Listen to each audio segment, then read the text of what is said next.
Now, I may not be a sword and shield main,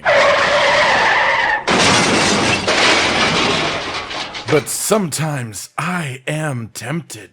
Ladies, gentlemen, and monsters of all ages, you've asked for it, and now it's here! Builds, builds, builds! With the release of a new expansion, everyone's builds are changing. From the comfortable to the quirky to just the straight-up best. Everyone wants to work out how they are going to be playing for the foreseeable future in Monster Hunter. Well, here at Rage Gaming, we may not main every single weapon, that just wouldn't be possible. At the end of the day, the best build around is just a mathematical formula of numbers and slots. So today I'm going to be telling you all about the best raw attack damage build for SNS in Sunbreak, even though you'll see me mess up every single wake-up hit because I, again, am not great with this weapon. That said, there is argument to be made about whether elemental, sword and shield builds will be better than raw ones. However, due to the plethora of ways we can activate the offensive guard skill for a 15% raw attack bonus, it's hard to say that a raw attack build won't just be right at the tippy top of it all at the end. As well, this lets you make just one build to fight any target. Quite simply, this will be the best singular build, even though I'm technically presenting two. Look,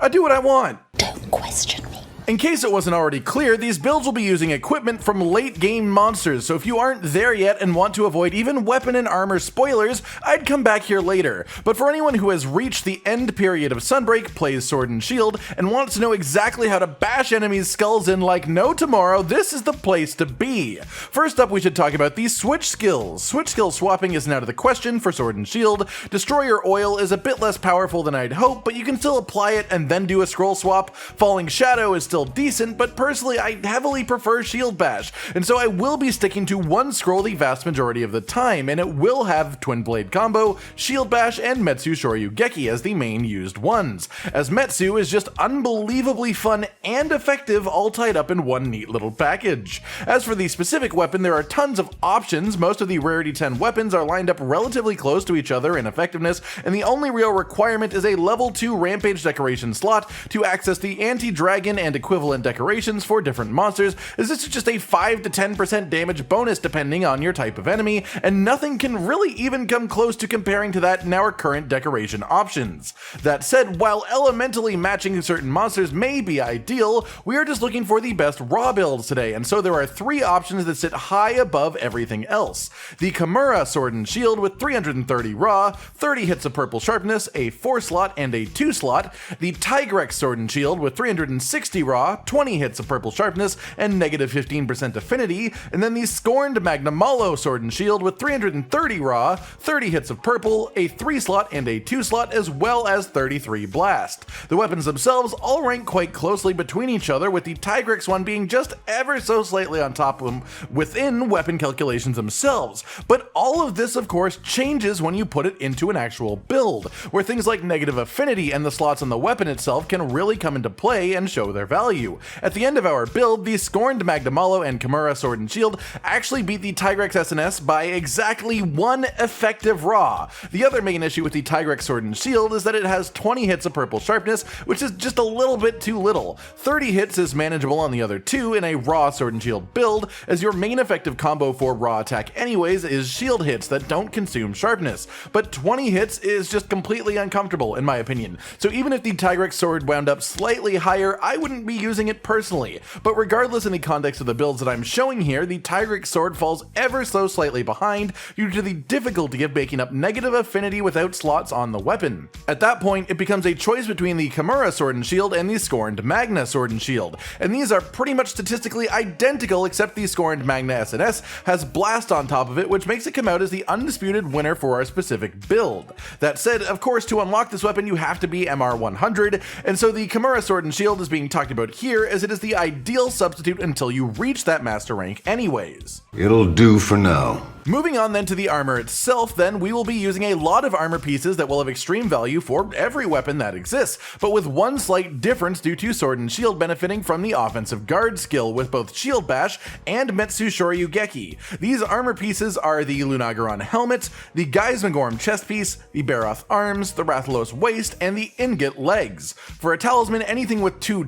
slots will do, or an equivalent value with attack boost, critical eye, weakness exploit, or critical boost on it with deco slots as as well, but the easiest way to do this is literally any talisman that happens to have 2 2 slots or above. Personally, mine has 3 Evade Extender, so that isn't part of the build, it's just a nice little personal bonus that I have. The decorations that you want to stick in all of these slots then are 3 Critical Eye, 2 Weakness Exploit, 2 Critical Boost, 2 Offensive Guard, and 1 Attack Boost, as well as 3 Speed Sharpening decorations to make up for a relatively low sharpness. The overall skill list then, with all of those included, is 7 Attack Boost, 7 Critical Eye, 3 Critical Boost, 3 Weakness Exploit, 3 Offensive Guard, 3 Windproof, 3 Speed Sharpening, 1 Resentment, Affinity Sliding, 1 Spread Up that doesn't do anything for us, 1 Wirebug Whisper, and 1 Chain Crit. The Evade Extender and 1 rank of Stun Resistance are from my talisman, so don't count those. As for why we have these skills, the combination of Weakness Exploit and Full Critical Eye gives this build 90% affinity, Full Crit Boost on top of that makes our damage significantly higher. 7 Attack Boost is just a massive damage increase for a raw attack build, and Offensive Guard is a 15% raw attack bonus after a well-timed guard, which we can do with our shield itself, of course, with Metsu Shoryugeki, or even with the new Shield Bash Silkbind, giving this a very high uptime if you are decent at using any of these abilities. The 1 rank of Wirebug Whisperer gives you the ability to hold on to a 3rd Wirebug for 30% longer, which of course lets us use Shield Bash and Metsu Shoryugeki much more liberally, and considering that these are both counters and extremely good sources of damage, it's hard to pass that up. The 1 rank of Resentment is just a bonus 5 raw that is sometimes active, and the 1 rank of Chain Crit will almost always be active on a Sword and Shield due to how fast we hit the monster for an extra 5 raw just constantly. For the full math of the build, we have 330 raw on the weapon, plus 15 for Power Charm and Power Talon in Sunbreak, plus 10 for Attack Boost, plus 5 for Chain Crit, for 360. I won't be counting the Resentment bonus due to its infrequent activation. Then for our multipliers, we have 1.1 times for Attack Boost, times 1.15 for Offensive Guard, times 1.39 for Purple Sharpness Modifier, and then we have 90% affinity with Full Crit Boost, which is a 1.36 times to our overall damage, for a total of 860.9 effective raw. A ridiculously high number, and you can see that in action when this occasionally hits monsters for 400 plus on a single swing.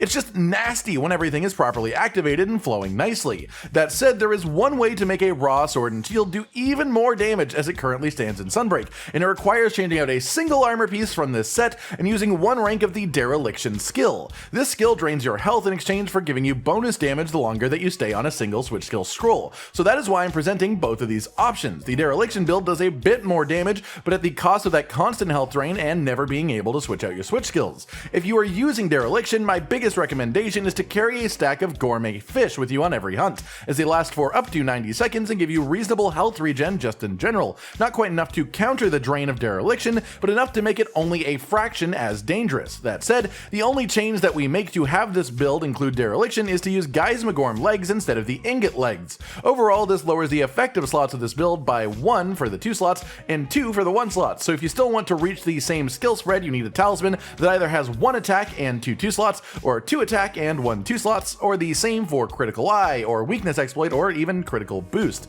If you can do that, then this build will be insane. If you're using the same talisman as before, however, simply sacrifice the final rank of Attack Boost, as that is the least loss here. Adjust your decorations accordingly, and if you can get that upgraded talisman, your total skill list with this version of the build will be 7 Attack Boost, 7 Critical Eye, 3 Critical Boost, 3 Weakness Exploit, 3 Offensive Guard, 3 Windproof, 2 Resentment, which will now be always active due to the health drain of Dereliction, making it even better, Affinity Sliding, 1 Spread Up that still has, used to us, only 1 Speed Sharpening, 1 Wirebug Whisperer, 1 Dereliction, and 1 Chain Crit. The overall loss here comes in Speed Sharpening, but with the right talisman you can fill that back up anyways. As mentioned before, the Resentment is now always active due to the Dereliction, and when playing around Dereliction on a raw build, you want to always stay on your blue switch skill scroll, so make sure you keep that in mind. The math for this one is 330 attack on the weapon itself, plus 15 for Power Charm and Talon in Sunbreak, plus 10 for Attack Boost, plus 10 for Resentment,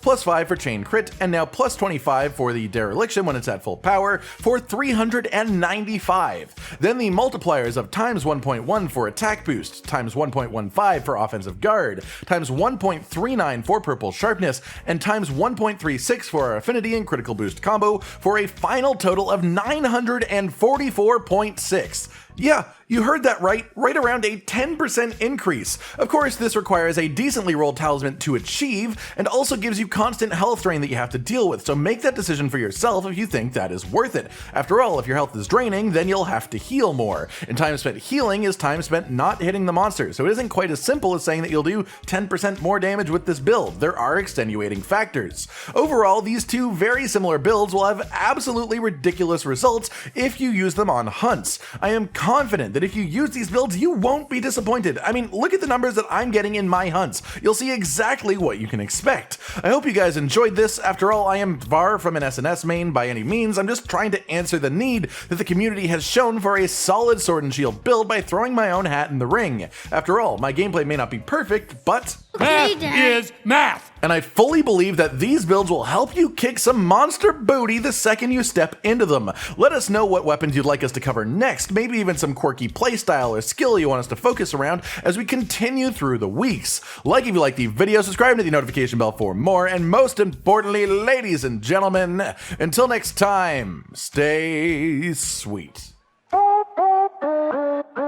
Josh, Cotton, and Hollow with the videos, dropping the humor like a hammer on your tippy toes, bringing entertainment on a daily arrangement to take our insanity and turn it into entertainment. Yes, I said entertainment twice, to reiterate that it is nice to look into your faces on a mostly daily basis when you let us in your homes to make the whole world a stage.